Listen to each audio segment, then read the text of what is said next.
Thank you, Fred.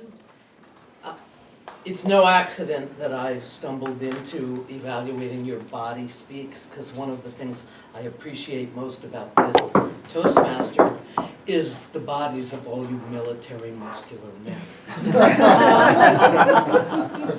Now let me get to the purpose of this speech, which was to purposefully use movement, gestures, facial expression, and stance in a natural way to enhance and clarify the theme of his message. And Dominique, you did that beautifully, incredibly. Your opening was heartfelt from the start, thanking Mom. And your body language then at the beginning, I was a little confused because you stood very still. But you had in mind contrasting that stillness.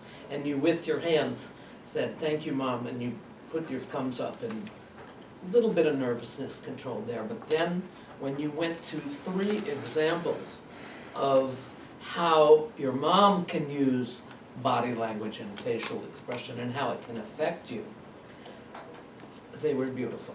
They were great.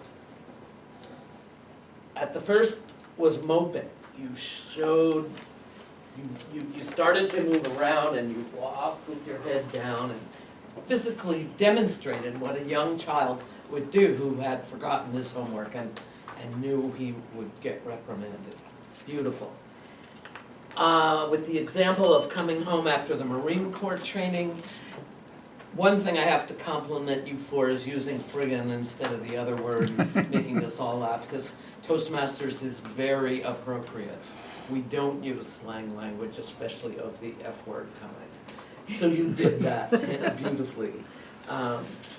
And then the final example about how after a soccer game you looked at her and she gave you the biggest smile. The one thing I would do, which you're doing right now, is you have a big smile on your face, because this is a good evaluation, is I would have exaggerated those facial expressions even more. Really show the smile and then really show with your own face the gratitude, the heartfelt answer to the questions. More movement and exaggeration, and you couldn't have done a better job of picking a speech that was well organized, 3 points, beautiful summary at the end. It was well organized, well delivered. It was fabulous. There was one little grammar pick. You said celebrating, you rushed through a couple words, but other than that, this is fabulous, and I can't wait to look at your body a little more.